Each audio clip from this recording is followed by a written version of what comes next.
Hey, all, welcome back to the Fire and Water Cooking and Travel Podcast. I am Darren, of course, and today we're going to talk about one of my favorite topics, and that is cruising. I'll be right back, and we're going to delve into the subject of cruising.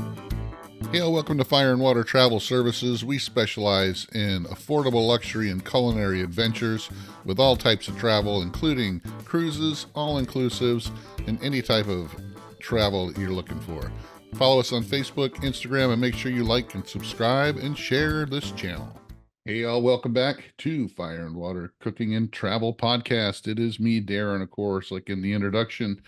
Today we are going to be discussing cruising, the evolution of cruising, and not just that, but just how popular cruising has become over the years. I don't know about you, but I started really looking at cruising as a vacation option back in the 80s. That's kind of when I started hitting the age where I could start planning my vacations on my own. So, but one of the things I did remember that got stuck in my head is the Carnival Cruise TV ads with Kathy Lee Gifford singing. And I'm actually going to play one of them here. Hopefully you guys can hear it. I'm probably going to have the microphone down by the speaker real quick. So hold on one second. I'm going to have to switch.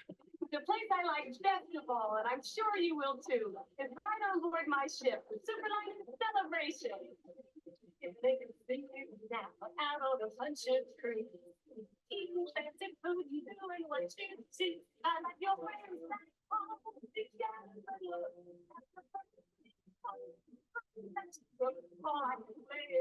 Oh, hey, looking where you are. Tonight you'll live out like a movie.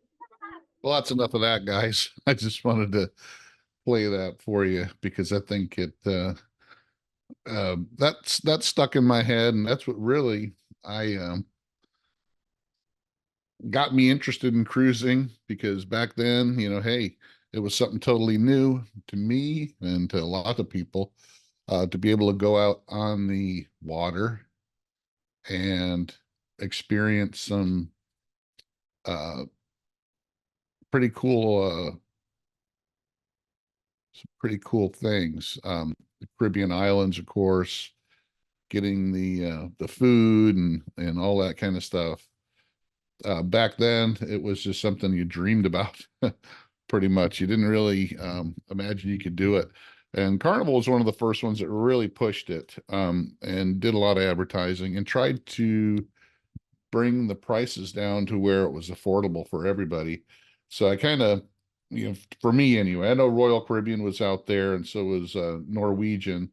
But for some reason, Carnival stuck in my head because of that jingle and Kathy Lee and all that. Just really got me thinking about cruising. So when cruising first came out, big time like that, I do remember people going, hey, when you get on a cruise ship, you can eat whatever you want. You can do this, you can do that. You go to all these, ports that, never been to before. And it was all, included in the price. So it was really something to look forward to. And I really didn't do my first cruise until um, my second marriage, when me and my wife, originally got married. We did a cruise, just me and her, just a quick 4 day, actually a 3 day or 4 day, from Tampa to Cozumel on one of the older Carnival ships. And we had a blast.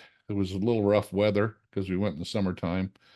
But then about a couple of years later, we took our son, who was like 1 or 2 at the time, on a Royal Caribbean for a 3 day to see if he liked it. Had a blast, and we've been cruising ever since. We've done a lot of Carnival cruises. We've done some Princess cruises. We've done a couple other cruises, MSC as well. We did an NCL. We did some theme cruises, especially the Kiss cruise. So over the years, just from us cruising, the cruise lines have changed a lot. There's a lot more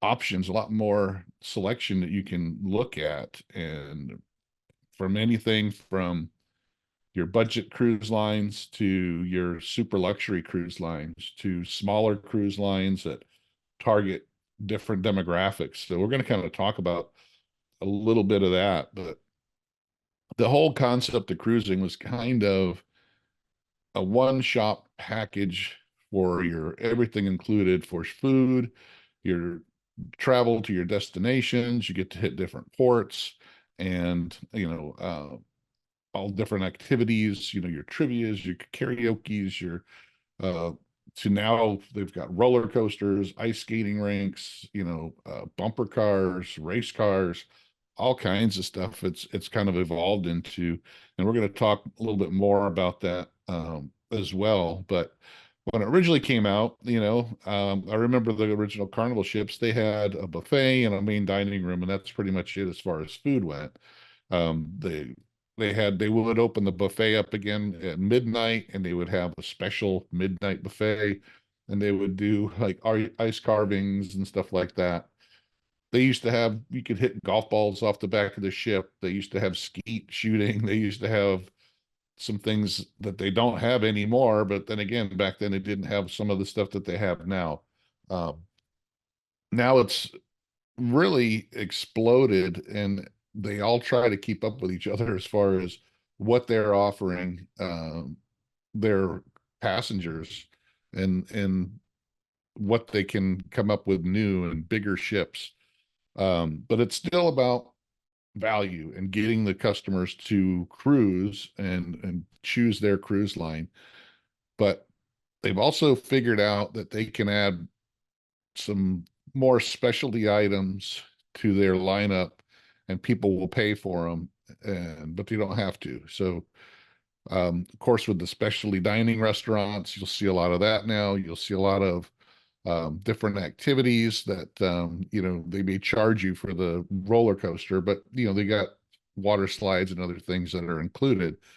And besides your excursions that you do on the different ports, nowadays they have the new private islands, and they're expanding their private island offerings as far as what they have on them to make that more of a destination as well, and have some things on there that they charge extra for that makes you want to keep coming back.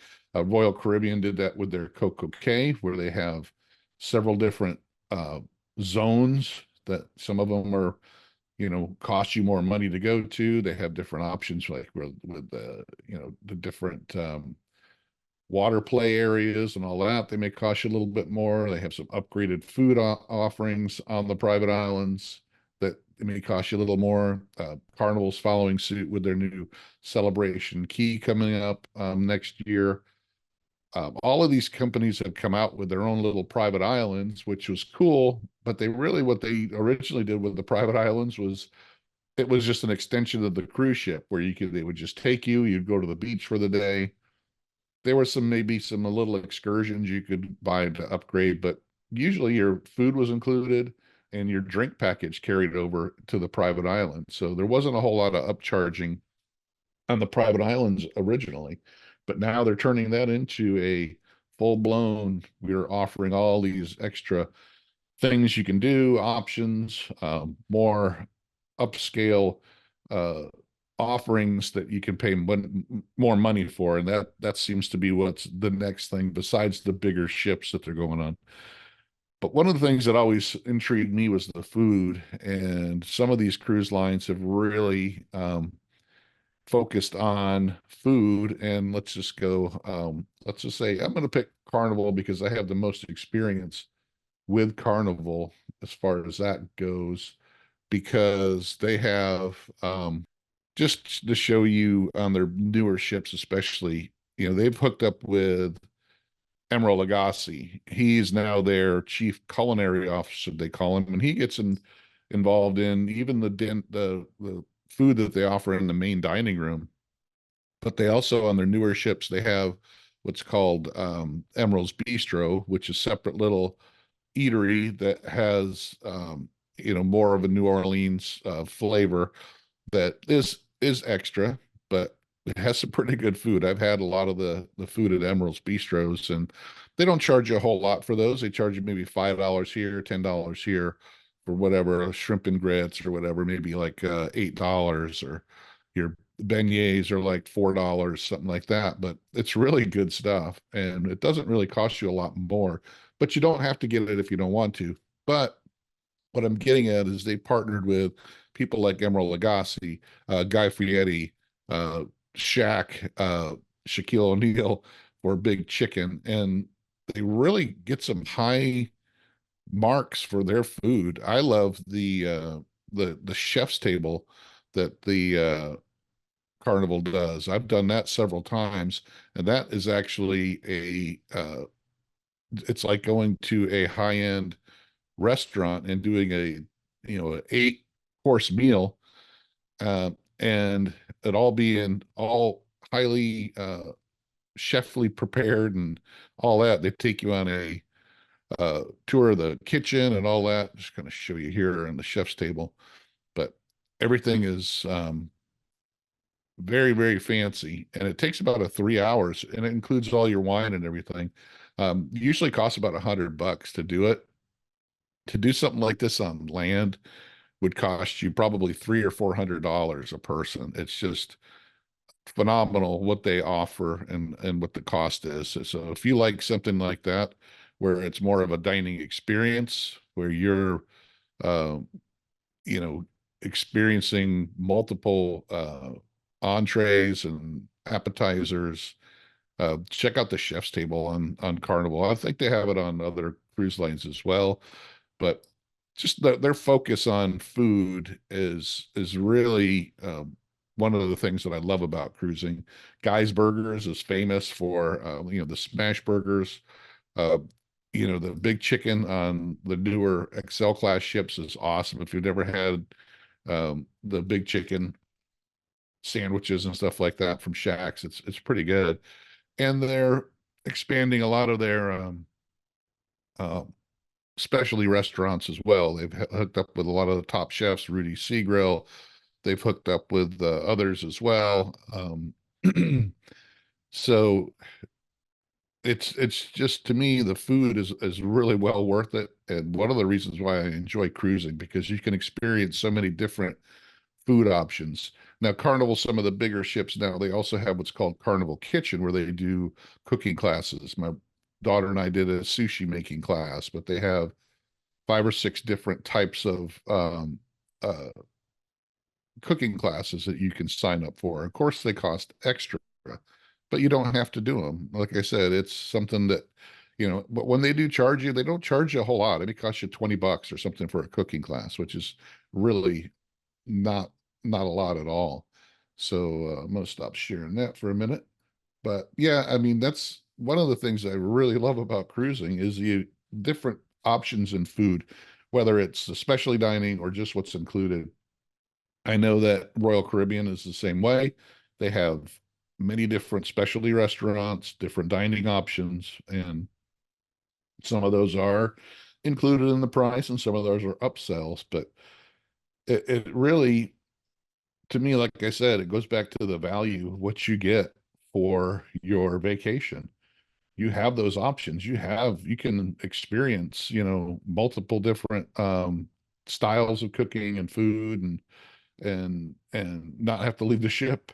So it's really good. And a lot of those, like I said, the mega ships or the mega mass market companies like uh, Royal Caribbean, Carnival, NCL, they try to cram as much on those ships as possible.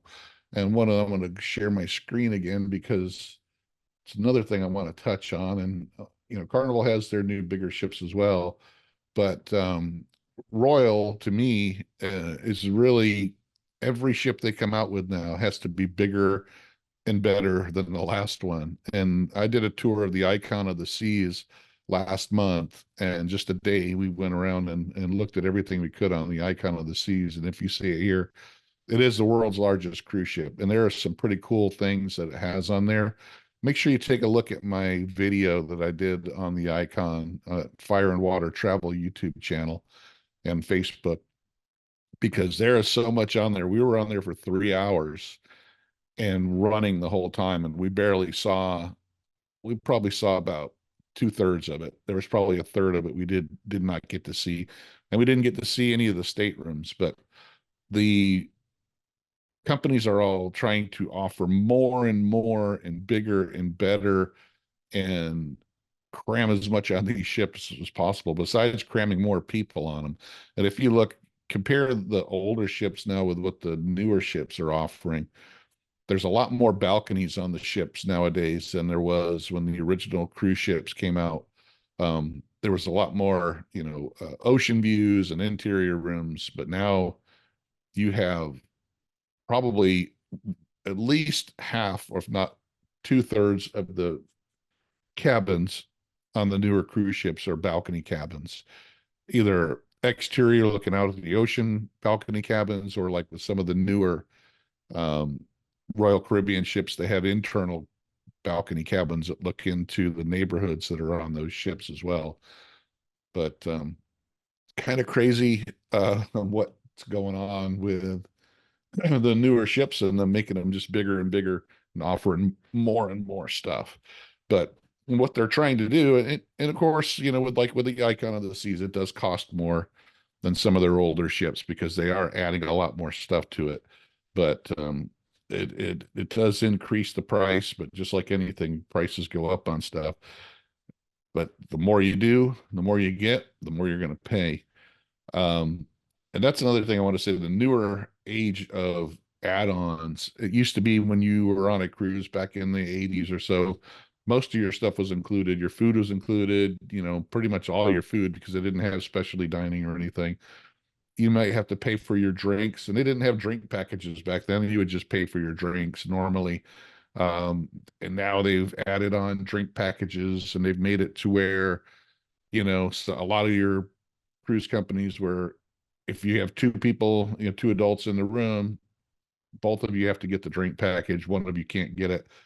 Not just one of you, because I never get a drink package because my wife doesn't drink, and then I don't drink enough to uh, make it worth my while anyway. I might have a couple beers or a couple drinks here and there, a couple glasses of wine, but never enough to um, be able to spend the money on a drink package. And but besides that, now, like I said, with the specialty restaurants add-ons, with the activity add-ons that they have on the ships now, where if you want to do the roller coaster, you have to pay this. If you want to do the arcade, it's this.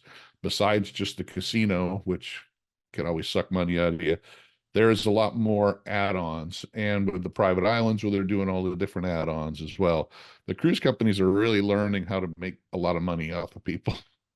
And people are just signing up and smiling and handing over their money to them as well.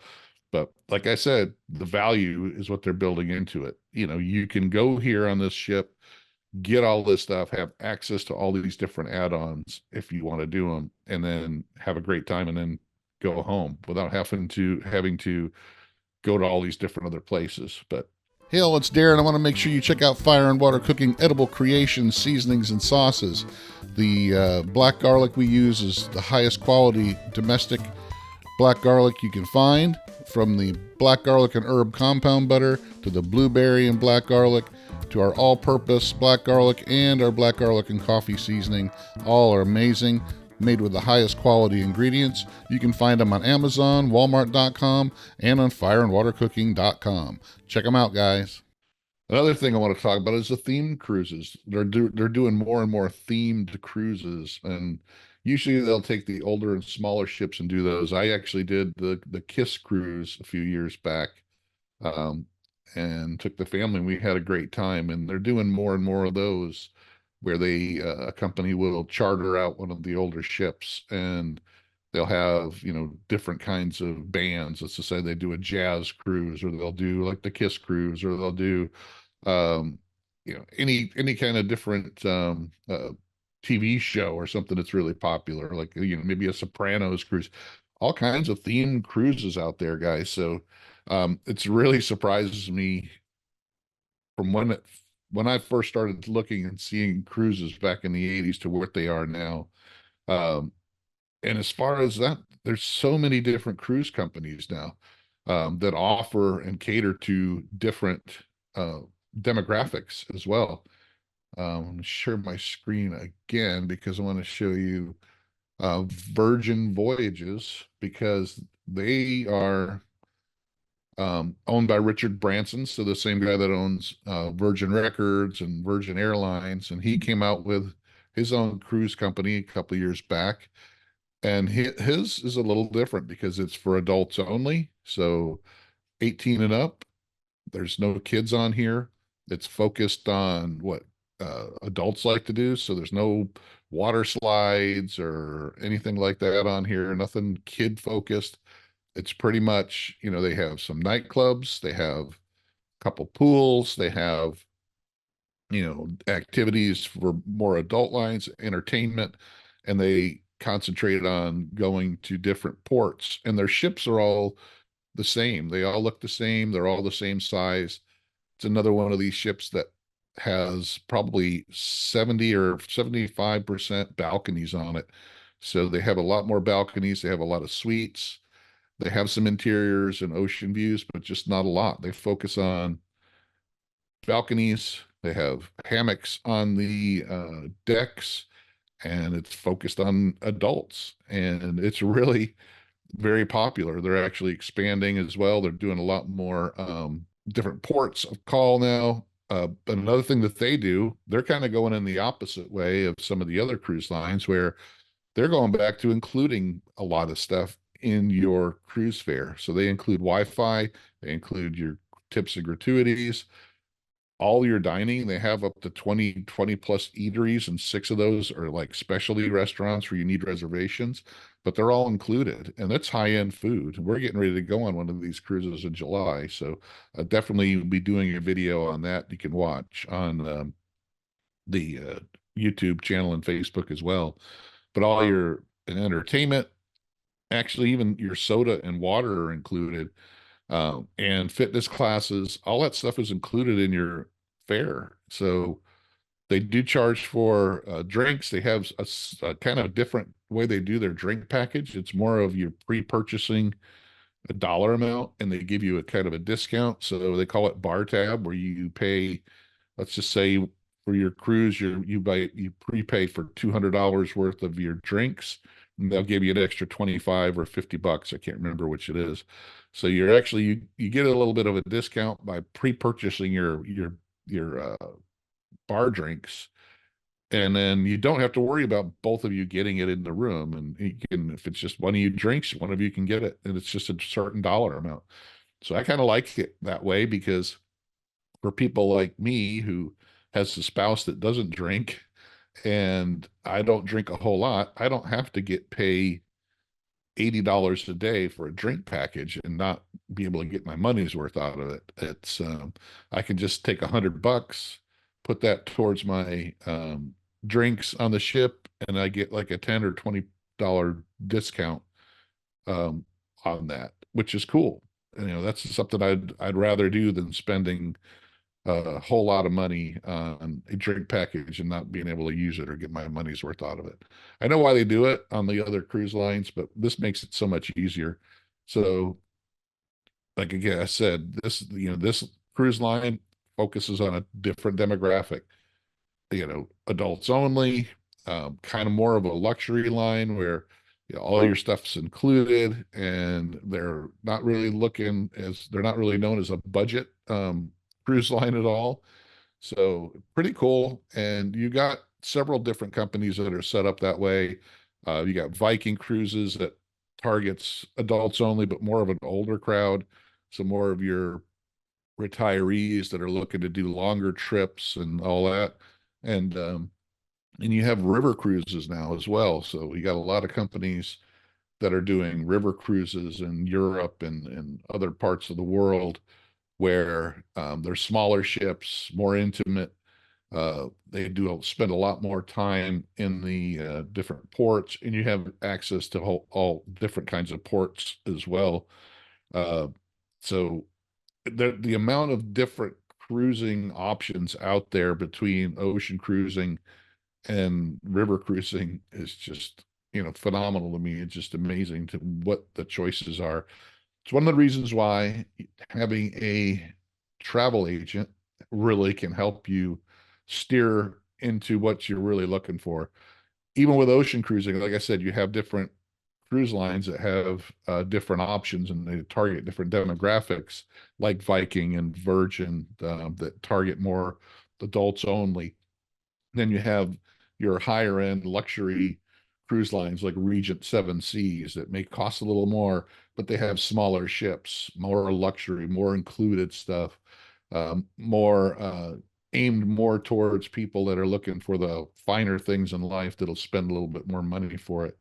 And then you have lines like Oceania that they really focus on the culinary part. They're known for having the best cuisine on on the seas. It may not be as luxurious as some of the others, but they're kind of more of the higher end premium. Then, of course, you got your Holland Americas and your Princess that kind of target a mix, but more towards people that are doing bucket list trips like Alaska or something like that. Um, another another cruise segment that's really grown over the last couple of years is expedition cruising, which that is going to places that are not really that are off the beaten path. That really you need to uh, have some kind of physicality to go to, like Antarctica or Greenland or the fjords in Norway and some of the higher Arctic places up there, or going to Alaska and not just looking at it from the ship, but actually landing and going into some of these, pretty rough places. Going to the Galapagos and Fiji and all that. There's a whole lot of expansion going on in those types of cruises, and those cost a pretty penny.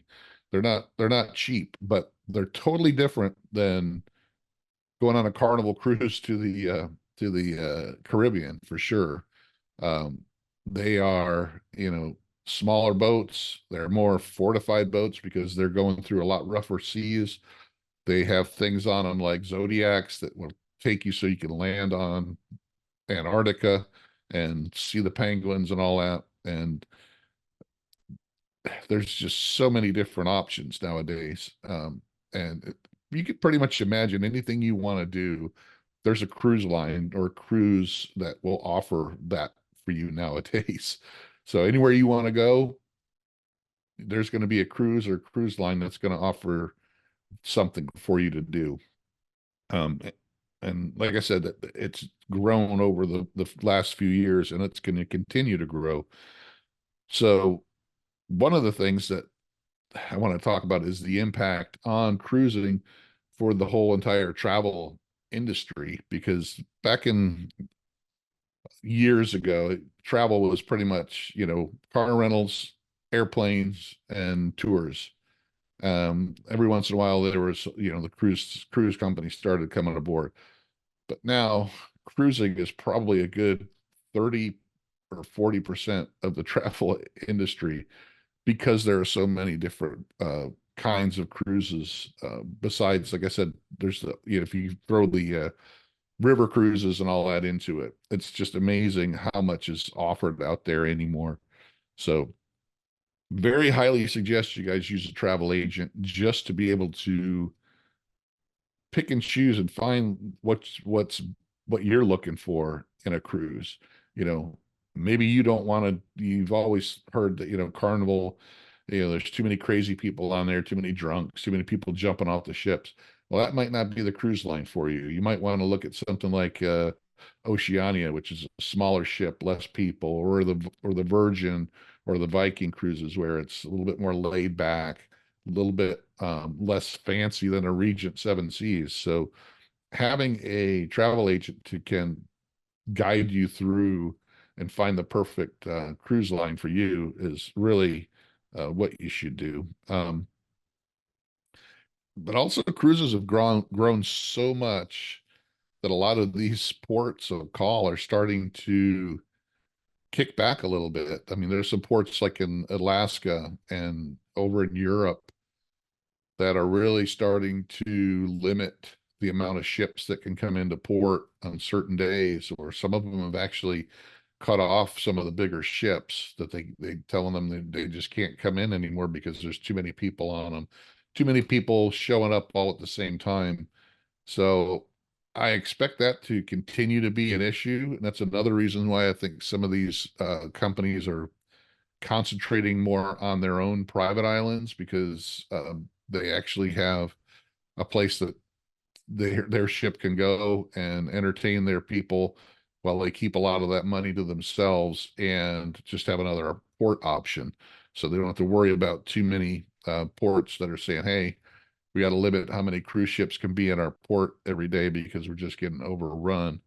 But uh, still, that's another one, guys, you got to really think about. Do you want to go on a cruise ship with 7,000 other people, or do you want to be on one that maybe only has, 2,000 people on it, or one that only has like 900 on it? Because there are options out there for all of that.